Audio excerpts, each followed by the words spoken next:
ধর্মনগর বিধানসভা কেন্দ্রের উপনির্বাচনে বিজেপি প্রার্থী ঘোষণা এবং টিটিএডিসি ভিলেজ কমিটি নির্বাচন নিয়ে সুপ্রিম কোর্টের রায় সাম্প্রতিক এই দুটি বিষয়ের উপর নিজের প্রতিক্রিয়া ব্যক্ত করলেন মুখ্যমন্ত্রী ডাক্তার মানিক সাহা।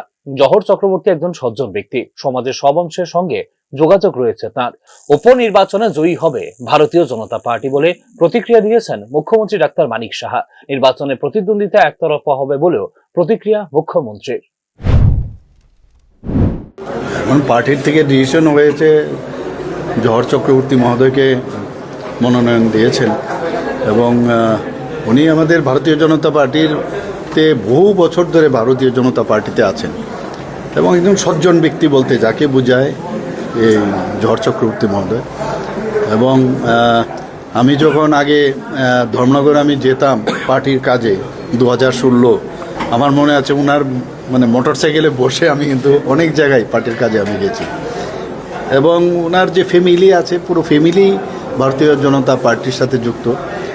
এবং আমার মনে হয় যে যেহেতু পার্টি এরকম একজন সজ্জন ব্যক্তিকে ডিসিশন নিয়েছেন এবং ধর্মনগরের মানুষ ছোট থেকে বড় পর্যন্ত সবাই ওনাকে চিনেন, তো এটা আমাদের জন্য একটা অ্যাডভান্টেজ। এবং পার্টির সমস্ত মানুষ যেহেতু পুরনো মানুষ, তো আমার মনে হয় যে আমাদের যুব মোর্চাই হোক, মহিলা মোর্চাই হোক বা আমাদের ওখানে ডিস্ট্রিক্ট মন্ডল প্রেসিডেন্ট থেকে আরম্ভ করে সবাই ওনাকে চিনেন এবং আমরা ওখানে জিতবো, এটা নো ডাউট। ভারতীয় জনতা পার্টি একজন বিফিটিং পার্সনকে ওখানে এবার মনোনয়ন দিয়েছে।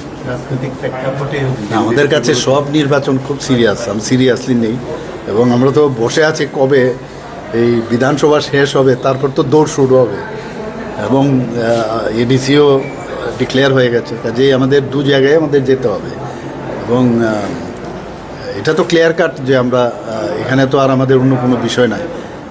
ধর্মনগর কেন্দ্রে তো আমাদের বাই এনি মিনস আমরা যেভাবে যে এত কাজ করেছি মাননীয় প্রধানমন্ত্রীজির নেতৃত্বে সরকারের, সেন্ট্রাল গভর্নমেন্ট এবং স্টেট গভর্নমেন্ট, সো এই যে উন্নয়নের কাজগুলো আমরা করেছি সেইগুলো নিয়েই মানুষের কাছে আমরা যাব। এডিসি নির্বাচনের সঙ্গে নয়, তবে আগামী জুন মাসের মধ্যেই ত্রিপুরা উপজাতি স্বশাসিত জেলা পরিষদের নির্বাচন সম্পূর্ণ করা সম্ভব হবে বলে সুপ্রিম কোর্টে অ্যাফিডেভিট দাখিল করেছে রাজ্য সরকার। রাজ্য সরকারের এই প্রস্তাবে স্বীকৃতি দিয়েছে সুপ্রিম কোর্ট। এইভাবে সুপ্রিম কোর্টের নৈতিক জয় হবে রাজ্য সরকারের বলেও প্রতিক্রিয়া জানিয়েছেন মুখ্যমন্ত্রী ডাক্তার মানিক সাহা।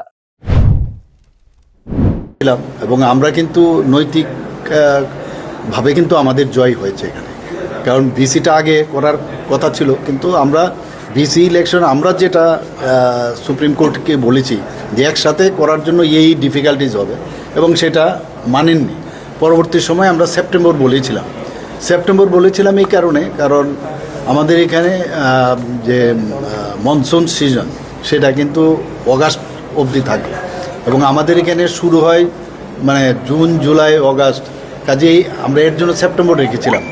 তখন সুপ্রিম কোর্ট থেকে বললো যে না, আপনারা এফিডেভিট দিন, why not it is before June.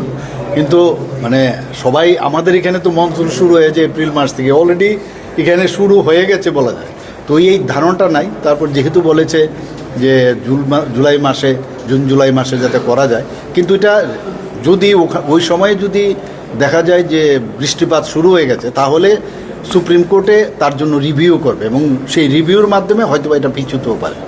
কাজেই নৈতিকতার দিক দিয়ে আমরা কিন্তু সুপ্রিম কোর্টে আমরা জিত পেয়েছি।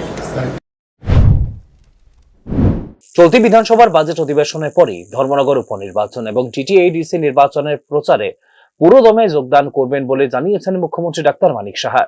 ধর্মনগর উপনির্বাচনের জন্য 25শে মার্চের পরিবর্তে 23শে মার্চ অনির্দিষ্টকালের জন্য স্থগিত করা হবে ত্রিপুরা বিধানসভার চলতি বাজেট অধিবেশন। Bureau report, news now.